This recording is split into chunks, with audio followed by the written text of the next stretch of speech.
Chapter 1. Losing My Pa. When the hills were just starting to show light, Pa shook me out of bed and said, "Get your rifle and start tracking the team."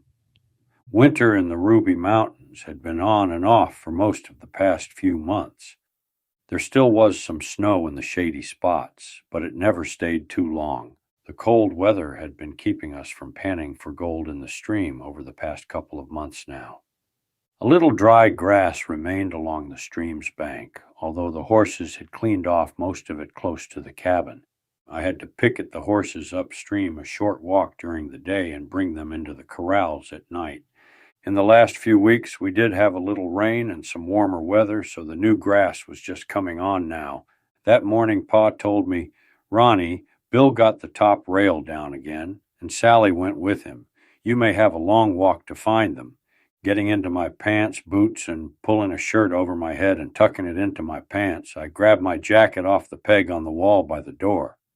I was about to go out into the cold morning when Pa said, "Grab a couple of biscuits and cut yourself a slab of meat. It's time to get started. You're burning daylight. There's no telling when they got out and how far away they may be by now." As I started out of the door, I picked up my Spencer rifle and a handful of shells and put them in my coat pocket. I already had my rifle loaded. All I had to do was cock the hammer and let her bang. Off I went after our 2 draft horses. February could bring most any type of weather. Give it a day or two, and you can have about anything that might come along. Bill had a bad habit of grabbing the top rail with his teeth, sliding it over, and walking out of the corral. He was a master escape artist. After pulling my collar up around my neck, I walked over to the corral and picked up their halters and lead ropes for Bill and Sally. I should have tied the rail off with rope, but I had forgotten. This was the second time I had not tied the rail off, and it is now causing me a cold walk to find the team. I never knew when Bill learned how to do this little trick, but he was the best at finding a way out of the corral.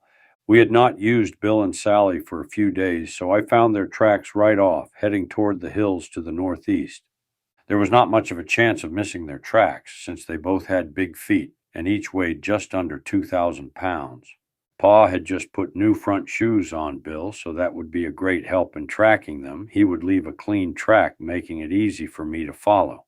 They were long of leg, and they were stepping out like they had someplace to go in a short time to get there. After clearing the trees that were on the other side of the stream that we had been panning for gold in, I picked up their trail, still heading northeast, heading for the hills 5+ miles away. I walked for most of the morning. Working their trail, the sun was starting to take the bite out of the cold winter air. It looked like they were heading for the little valley that was about 5 miles from our cabin. It had a nice-sized stream running down the center with willows and cottonwood trees growing along its banks.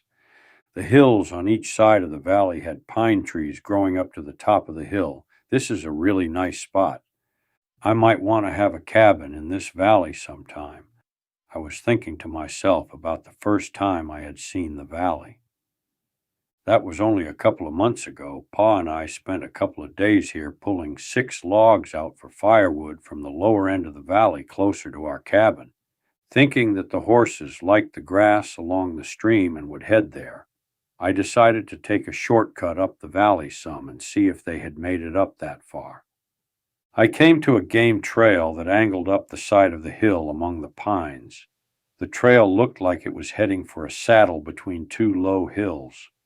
Behind the hills should lay the valley. The deer and elk were using this trail to get to water from their bedding area. There were many tracks leading up the hill. The climb was slow. If I was right, I could save a couple of hours that it would have taken for me to skirt the line of hills and reach the mouth of the valley from the south.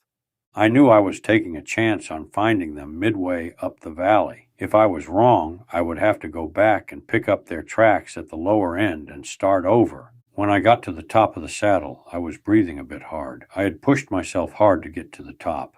The sooner I find the horses, the sooner I can get back to the warm cabin. The view was great.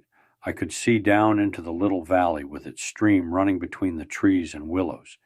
This is a great place to catch my breath and take a look around. I could see the steam from my breath in the cold air. Not seeing the horses from this location, I dropped down the backside of the hill to the creek below to get a drink and wash my face in the ice-cold water. Reaching the creek, I could not see their tracks, so I washed my face and got a drink. There was still ice along the edge of the stream. The sun still had some work to do. I crossed over the stream using large rocks in the stream bed. I had to go slow due to the rocks having collected some ice. When reaching the far side, I found their tracks. They looked fresh. By looking at the crisp edges, I knew Bill had made them today. My shortcut had paid off. Feeling like I was close now, I felt Bill and Sally would stay to the lower ground along the water because the grass was better. Working my way up the valley, I could see the stream made a sharp turn to the left, blocking my view upstream. As I rounded the finger extending from a ridge coming off the mountain to the left, I was able to look upstream. I could see Bill. He was just grazing along the stream with Sally just a few yards further upstream.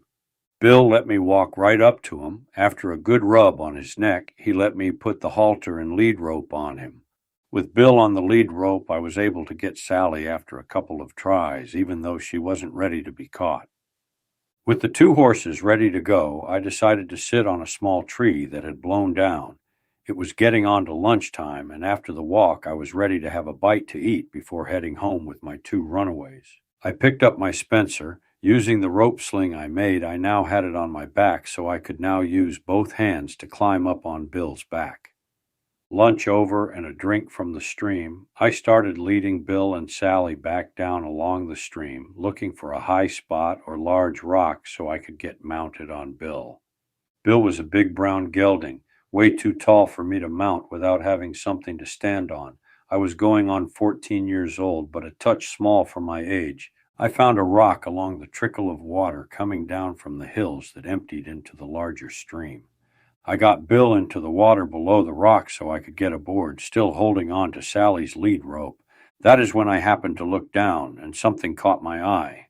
It was a gold nugget sitting in the black sand downstream from the rock. I got off the rock and picked it up from the cold water. The nugget was not a large one, but it was bigger than what we had been getting out of the main stream by our cabin. We had been panning for gold most of last fall and some over the winter without much luck. Pa figured that we were just making enough to keep in supplies. This was a real find. After wiping my hands on my pants, I stuck the nugget into my pocket, got on Bill's back, and headed for home. Pa would be interested in hearing where I found it. With a halter and lead rope on Sally, off we went back down the valley beside the stream, leading me back to the shortcut. After a short ride, I found the game trail leading up to the saddle between the hills that I had walked over earlier. Just before reaching the top, I saw smoke showing in the sky over the ridge. It looked like the smoke was coming from the direction of our cabin. After reaching the top is when I saw that our cabin was burning. I could see it through the trees by the stream, and I could just hear the gunfire. Pa was alone, and I could hear that Henry rifle talking. Pa was firing fast. I counted 10 shots in just a few seconds.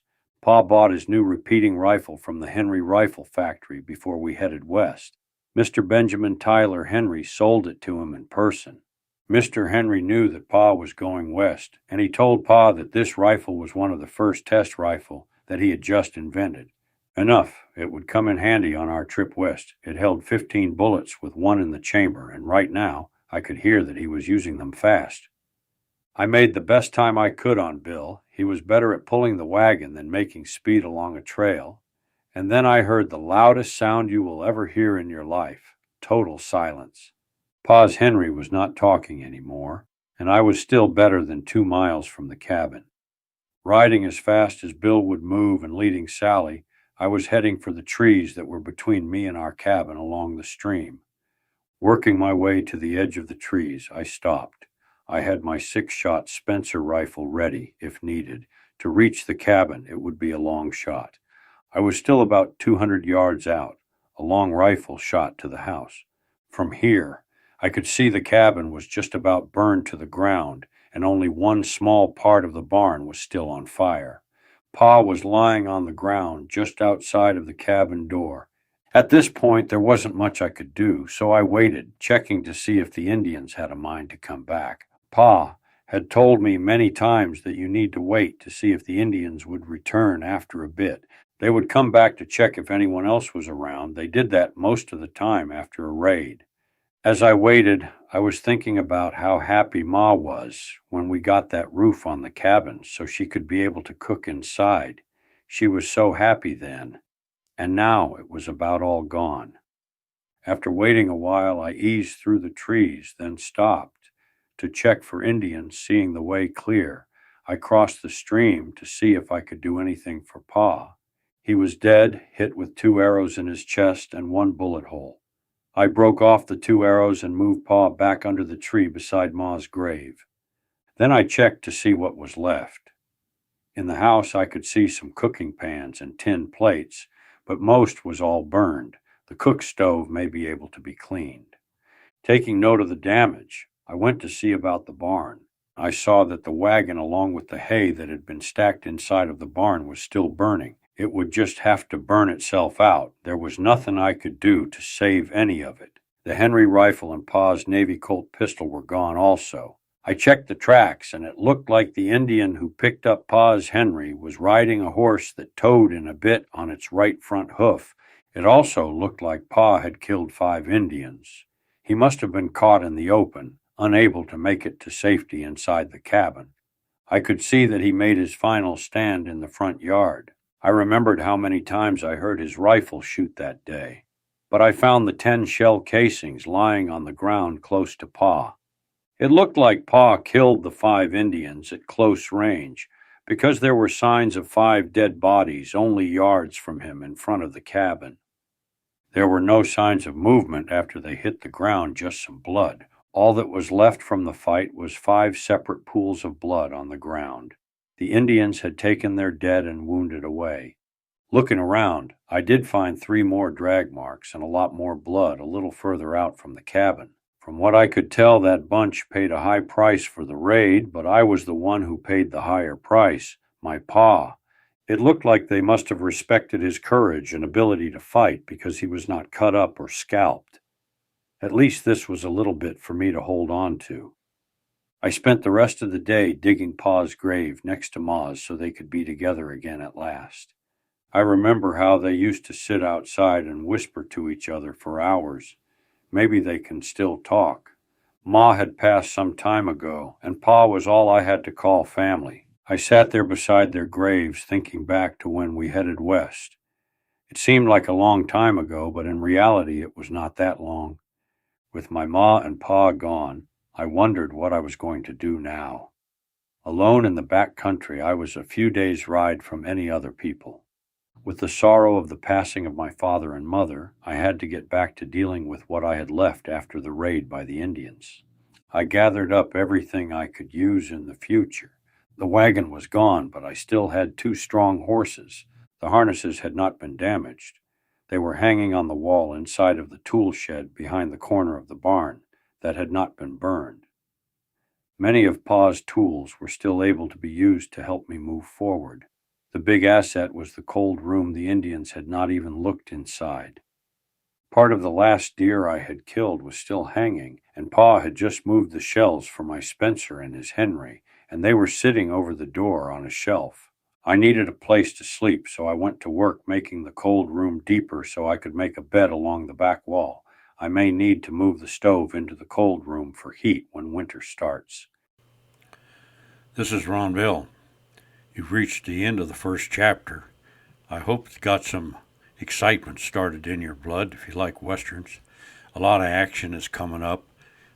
Chapter 2, it goes and bounces back and covers the time it took from getting from Connecticut to the Ruby Mountains.